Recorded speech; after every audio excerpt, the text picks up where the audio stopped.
picked that up, and she does it perfect just every time. Yes. She can blow it, no She grabbed this problem. thing and did it like 10 times better than these little She's 3-year-olds. 3. All right, so here we go. Don't take The it. silver shekel, this is what's going to be tonight, and you're going to see, let me start out first. We're going very, very broad things that have to do with the tabernacle and the temple. They kind of go together. The tabernacle was a portable temple. Then once the temple was finished, they took all the things out of the tabernacle and put it in the temple. So it's the same thing, just one's permanent and one's temporary. So there's a lot of overlap. This is the overlap of the silver shekel. That's what we're going to start with, and then we're going to go closer, and then we're going to look at everything in the tabernacle. Mr. Vince got his from last time. Oh. From the very first one. Yes. And we're getting there too. All right. If you have a Bible, go to Matthew 27, which we're going to get to here in just a minute. I want to show you something really cool. But before that, here it is. The silver shekel is mentioned when Moses is given instructions and they're building the tabernacle. And they say, you know, here's all your laws and your 613 mitzvahs, which is the laws, and your feasts, and so on and so forth. Lord said to Moses, whenever you take a census of the people, each man must pay a ransom. So this is referred to as a ransom for himself to the Lord. Then no plague will strike you. Each person who is counted must give a small piece of silver as a sacred offering to the Lord. This payment is half a shekel. Based on the sanctuary shekel, which I'll explain, which equals 20 gerahs, which I'll explain. All who have reached their 20th birthday must give this sacred offering to the Lord when this offering is given to the Lord to purify. And it's making you right with Him. That word is righteousness. The rich must not give more, and the poor must not give less. Receive this ransom money from the Israelites and use it to care for the tabernacle. It will bring the Israelites to the Lord's attention, and He will purify your lives. Exodus 30:1 through 16. Now, you'll see in red all the terms for the shekel. Ransom, purify, ransom. Do you see a theme? Ransom, purification, righteousness. Everybody over 20 had to pay this to go to the tabernacle. So you're with me so far? All right. What's a gerah? I told you, here it is. It is originally called the Shekel HaKodesh. Ha is the, and Kodesh means holy. It was first specifically Hebrew unit of weight. So the gerah is a unit of weight, kind of like a pound or an ounce or a gram. The King James Version, it translates the shekel of the sanctuary. In the New English Bible, it's the shekel of the sacred standard. It was 20 gerahs was the weight of 1 shekel. Exodus 30:13. 1 gerah today is 0.56 grams, if you wanted to know how much it is. All right, a shekel is 20 gerahs. So if you wanted to know the weight of a shekel, you'd multiply 20 times 0.56, which should give you 11.2 grams or 0.395 ounces. So it's just under a half an ounce for 1 shekel, which would be 20 gerah. Confused yet? Oh, yeah. So a shekel is 20 gerah. The 20 gerah is the weight. So 20 gerahs is equal to 0.395 ounces. So you're with me, right? All right. So the silver shekel, silver is a symbolic of redemption. Remember when we saw in Exodus where it says this shekel was to redeem you, to purify you, to ransom you. The silver means redemption. You're going to see that all through the tabernacle. And so it took 5 shekels to redeem the firstborn son from the priesthood. Numbers 18:16. 5 shekels equals 1.97 ounces, which is 2 ounces of silver. If you had a firstborn son and you didn't want him to be a priest, you had to pay 5 shekels to the priests to ransom your son back from the priesthood. Does that make sense? Even if you're not a Levite? I was gonna say, I thought all the priests were of the same tribe. No, I don't. No, this is way, way, way back. Okay. This is way back. So if you wanted to buy your son back from the priesthood, it took 5 shekels. All right? So you're with me, right? Also, the shekel was to pay the temple tax.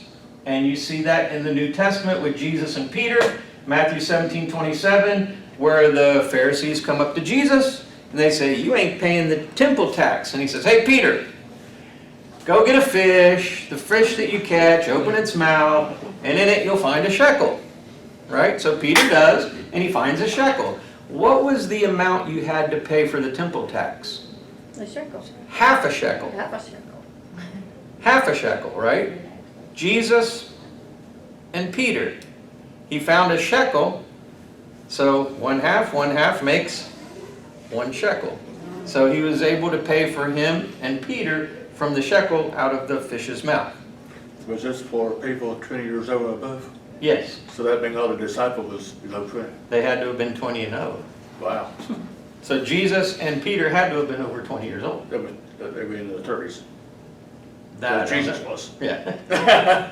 So that's in Matthew 20. Then Judas betrays Jesus, the story everybody knows, for 30 pieces of silver, 30 shekels, which is equal to 600 gerahs, which is a weight, or 11.85 ounces. Now, this is where you've never seen anything. This is 30 pieces of silver. Right here. This is what it looks like. This isn't the real weight, but this is 30 pieces just like Judas. I'll pass it around so you can see it. This right here, I weighed it specifically. These are coins, but they're just miscellaneous coins. It's not silver, it's just quarters and half dollars, whatever. But it weighs exactly 11.85 ounces. So this is exactly what Judas, this is 600 gerahs. This is what the weight that Judas would have had when he betrayed Jesus. Wow. So if you want to know what Jesus was worth in weight, here it is. Worth a whole lot more than that. According to Judas. Yeah. So there's the part that I was going to say you never see anywhere else because nobody showed you that weight. All right. 30 silver shekels of redemption. Matthew 27:5, if you have a Matthew 27, like I asked you to turn, here it is. Judas threw the silver coins down in the temple and went out and hung himself. That's another story, but I won't go into that. The leading priests picked up the coins and said it wouldn't be right to put this money in the treasury because it was what? Blood money. So they knew. They said what it was. They knew what it was. After discussion, they decided to buy the potter's field, and they made it into a cemetery for foreigners. We'll get to that in a second. This is why the field is still called the field of blood. This is fulfilled in the prophecy of, what do you have? In Matthew 27, verse 9, the prophecy of who? I got Jeremiah. Jeremiah? Jeremiah. Anybody have anything different than Jeremiah? Everybody have Jeremiah? Jeremiah. All right. Jeremiah. They took the 30 pieces of silver, the price at which he was valued by the people of Israel, and purchased the potter's field as the Lord directed. All right, we'll get to that in just a minute. Cemetery for foreigners. Guess what that word for the word foreigners is in Hebrew? It's the same word they use for us, Gentiles. Gentiles. So, this blood money of redemption was used to buy a cemetery for Gentiles, which is showing that Jesus' blood is covering Gentiles as the same as Jews. All right? Just as the Lord directed. Now, it says the prophecy of Jeremiah. Wrong. Most English translations say Jeremiah, but it is not. These were from the Greek manuscripts, but the Hebrew Gospel of Matthew correctly quotes it from Zechariah. So this is actually a prophecy from Zechariah, not Jeremiah. If you don't believe me, There's Zechariah 11:12. And I said to them, if you think good, give me my price. If not, forbear. So they weighed for my price 30 pieces of silver. And the Lord said to me, cast it to the potter, a goodly price, that I was priced at them. And I took the 30 pieces of silver and cast them to the potter in the house of the Lord.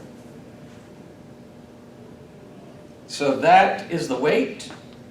And you saw the 30 pieces. That's what it would have looked like.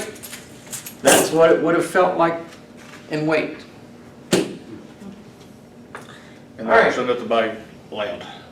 Yep, and here it is. This is from Google Maps. Here's the Temple Mount, and here's the Potter's Field. There's nothing there today. It's just barren land.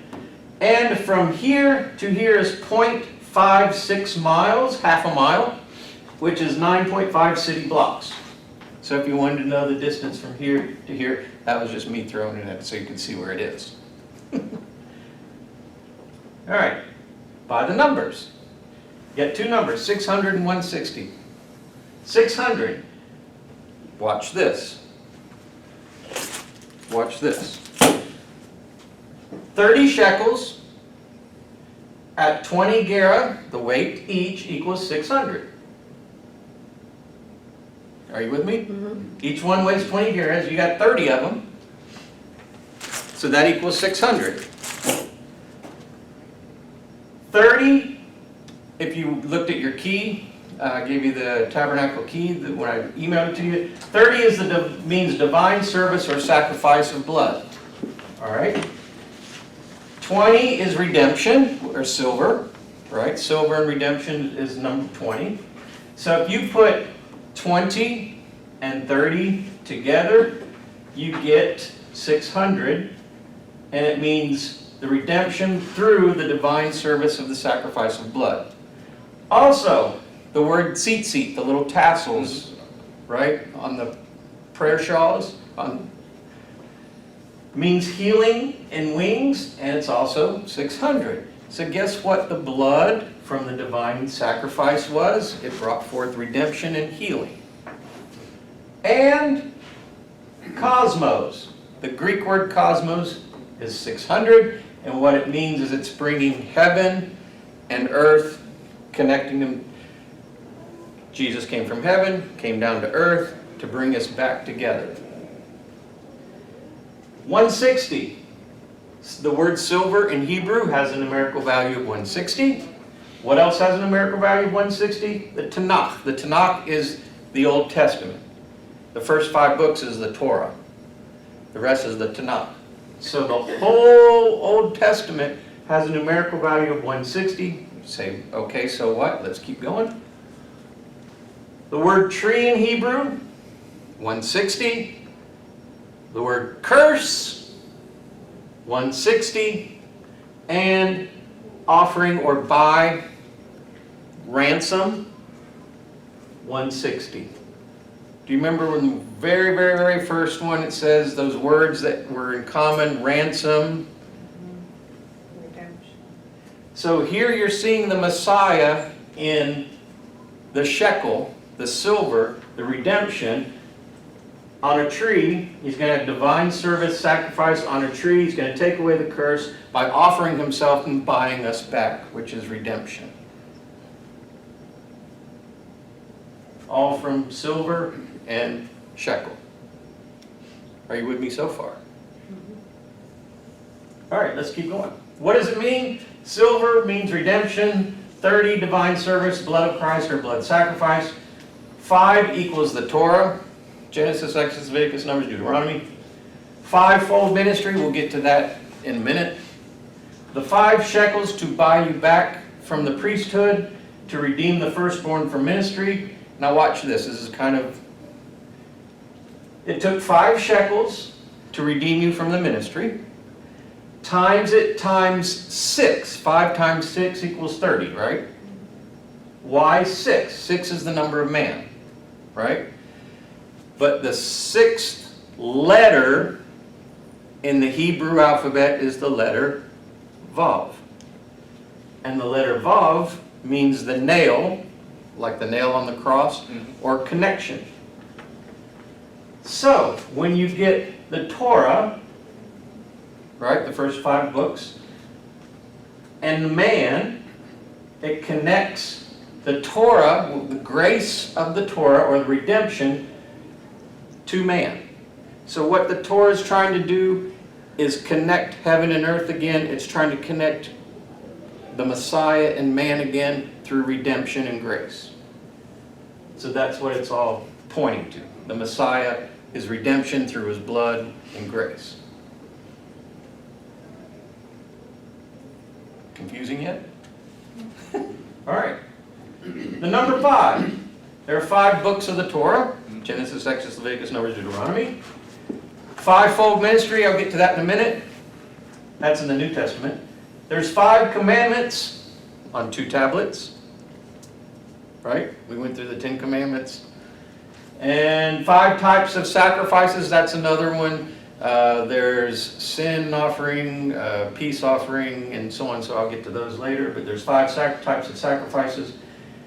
On day 5 of creation, he created the birds and the things of the sea to show heaven and earth in their connection. All right, we're going to stop with the shekel, and we're going to get to the people. How many people are we talking about? When the tabernacle was built, how many people? All right, Moses and the priests were 22,300. And you said, where did you get that number? Well, okay, I got it from Numbers chapter 144. And it said, right here, the total number was 603. That's how many were able to go to war. That's how many were 20 and over and able to go to war. So that's the able-bodied soldiers, 600,000 and 603,000. All right? So out of the 12 tribes, that's how many were over 20 and able to go to war. The current metro area population of Nashville as of 2022 is 2,019,000. 14% increase over 2018. But rabbis and scholars estimate the population of Israel at this time building the tabernacle at somewhere between 2.5 and 3 million people. That's a lot of people. Let's take that and make it a little bit less and say it's the same as Nashville, which is 2 million. 2 million people, that's a lot of people. Just think how many animal sacrifices for 2 million people. So I wanted to show you how many people we're talking about here. That's why it took 22,300 priests to offer that many sacrifices for that many people. And for all those sacrifices, there's sin. And that's how many priests it would take for me. Let alone the other millions. All right. This is the last known place on earth that the tabernacle stood before the temple was completed. Once the temple was completed, they moved everything from the tabernacle to the temple. Because the tabernacle was portable. It was designed to be portable. Right. Take it down, move it over here, put it up. Well, the last place they put it up was here at Shiloh, what we would call Shiloh, and Mount Gerizim. If you know Mount Gerizim, Gerizim is the name of Moses' son. And Moses' son meant stranger there or a sojourner. So they put the tabernacle on a place that was named stranger or sojourner because they knew that it was never meant to be permanent there. It was just a wanderer, a sojourner, right? Because the temple, everybody knows where it is in Temple Mount. All right, so here's what Shiloh looks like today. That's a map of it that I took a picture of. And how did they go about measuring things and building this tabernacle modeled from the body? Exodus 26:19 mentions sockets. We have sockets, hip sockets, arm sockets, eye sockets. It mentions feet for footing. If you're going to build a house, you got to pour a footer. All right, and Exodus 25:11 mentions crowns. And We have a crown, like when a baby is being born, they say the crowning, you see the top of the head. And in Exodus 26:32, it mentions columns. And we have a column, a spinal column. So these are terms from the body that they use in the structure. How was it measured? There were 3 measurements back then. One was the span. The span was from the tip of the pinky to the tip of the thumb. That's the span.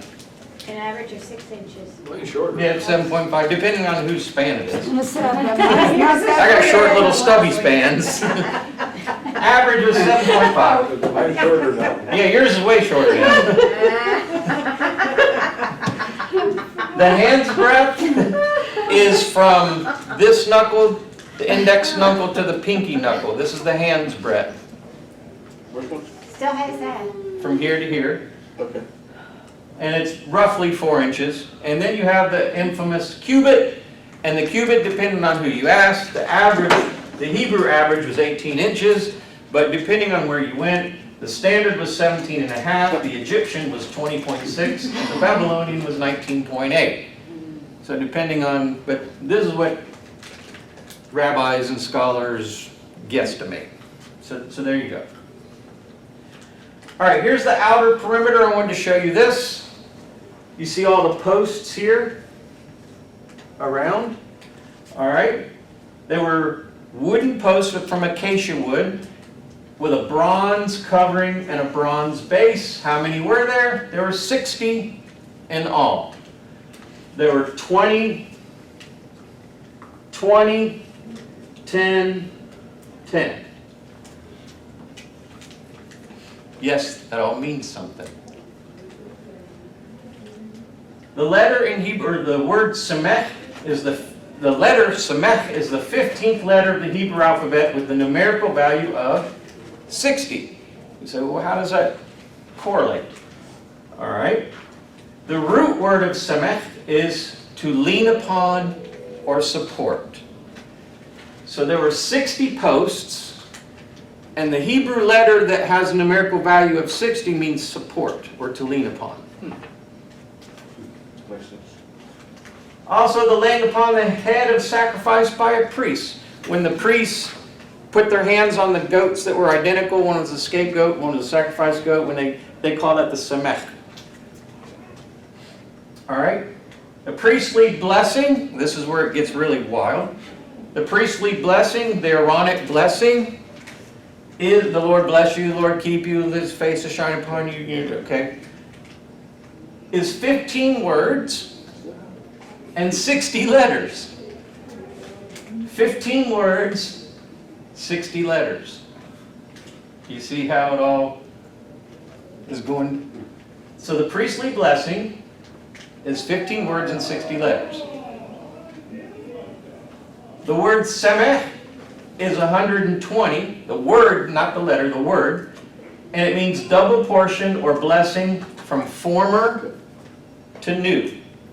So this was a foreshadowing of former to new, saying the Messiah is going to come and this is going to be the former and He's going to issue in a new.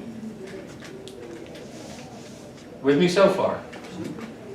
All right, here's the letter samech. 15th letter of the Hebrew alphabet with a numerical value of 60. And it means support. And that's from Rabbi Aaron Ruskin. All right, what do the pillars represent? When you first get to the tabernacle, there are 4 pillars at the front gate. Those are for the 4 directions, the north, south, east, and west. The message going all over the world, right? Once you got into the tabernacle and you got to what people call the holy place, or we would call the inner, you came upon 5 pillars.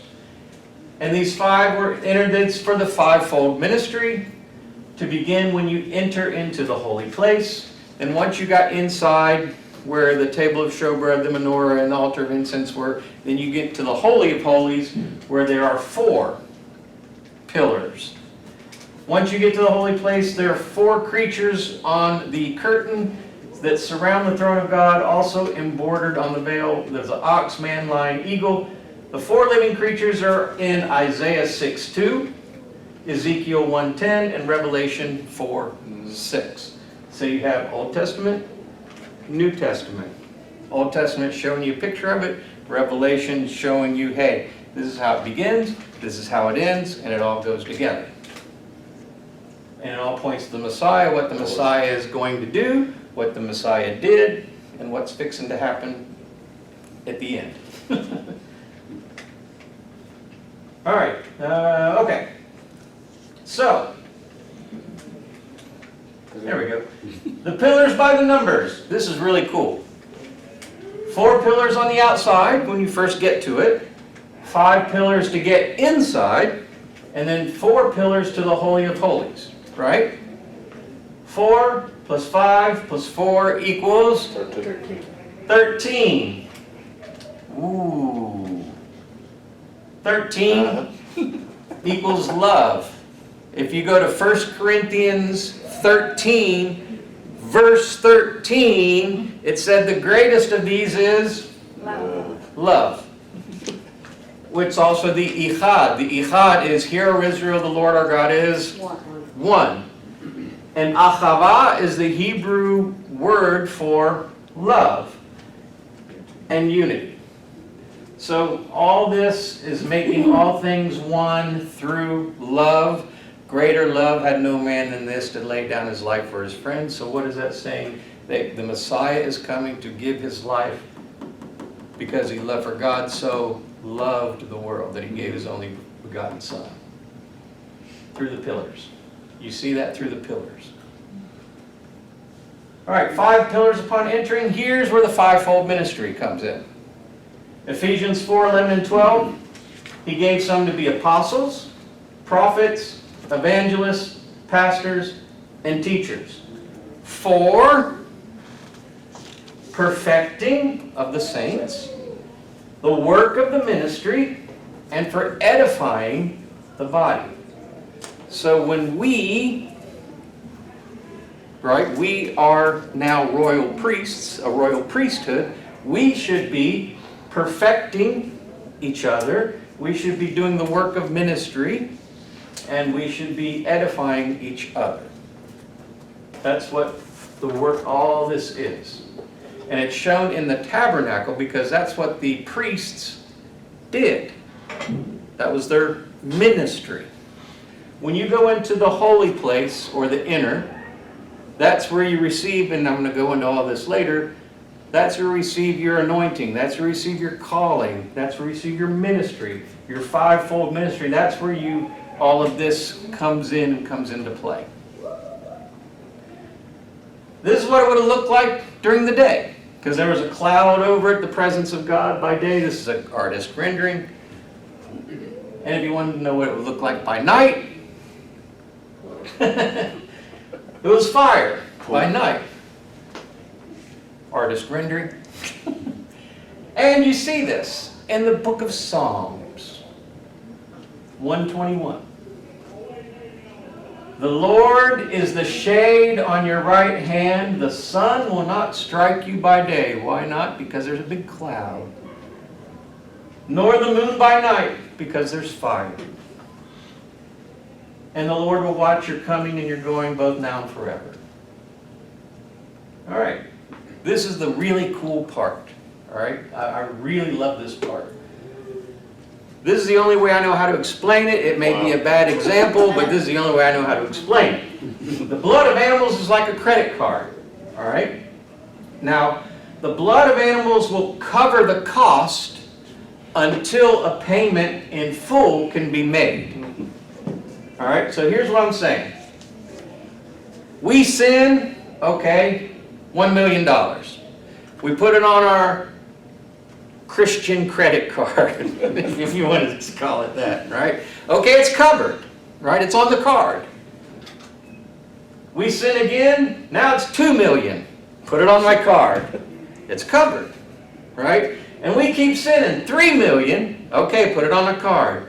$4 million, and we keep going. until, oh my goodness, plus interest, now it's 100 trillion. Now we're the government. So there's no way, it's on our credit card, it's covered, but a payment hasn't been made, right? Until Jesus comes along, our debt is very unpayable. There's no way we can pay off all our sin debt. And then Jesus comes and pays it in full with his sacrifice and blood. It is finished. It is finished. He paid what we couldn't pay. So we no longer have a credit card where it covers. Now it's gone. It's done. We no longer have that bill, that credit, or whatever you want to call it. It's done away with. It was nailed to the cross. Dave Ramsey. Isn't that cool? Isn't that cool? All right, so let's go back to the shekel. This is really cool too. The gerah is, the word gerah in Hebrew is composed of 3 letters, gimel, resh, and hey. Gimel is divine perfection. Have a good night. Resh is sufficiency of God. And K is revelation and grace. Now let's put it with the shekel. All right, 30 pieces of silver, the shekel. Let's put that together. The shekel had 3 things going for it. You had the silver, what it's made of. You had the price of it, what it's worth. And then you had the weight of it. Right? So you had what it's made of, its value, and its weight. The silver was redemption, right? The coin was the value or the price. The weight was the justification.